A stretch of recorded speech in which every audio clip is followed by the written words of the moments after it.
Option રણનીતિ માટે આપણી સાથે અમિતજી જોડાયેલા જ છે. અમિતજી, આજે હવે ઓપ્શન રણનીતિ તમારી ખાસ ક્યાં રહેશે? સી ઓપ્શન્સમાં અગર આપણે જોઈએ તો ભારતી એરટેલ પર ધ્યાન રાખી શકાય, કારણ કે ભારતી એરટેલની અગર આપણે સ્ટ્રક્ચરની વાત કરીએ તો ડિસેમ્બર પછી એક સારું એક સાઇઝેબલ કરેક્શન આ સ્ટોકમાં જોવા આપણને મળ્યું હતું ને એના પછી એક અગેન રિકવરી જોવા મળે તે અને એક રિન્યુડ બાઇંગ ઇન્ટરેસ્ટ આપણે કહી શકાય છે, કારણ કે 2000ના લેવલ્સ છે અમુક દિવસ તે સારી રીતે હોલ્ડ કરી રહ્યું છે.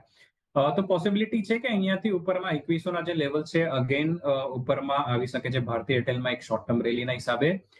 તો 2060ની સ્ટ્રાઇકનો જ ઇનફેક્ટ કોલ ઓપ્શન જે છે એ બાય કરી શકાય. કરંટ માર્કેટ પ્રાઇસ 20ની આસપાસ છે. ₹10નો સ્ટોપ લોસ રાખવો જોઈએ અને ₹40 આપણે ટાર્ગેટ રાખી શકાય આ સ્ટ્રાઇકના કોલ માટે.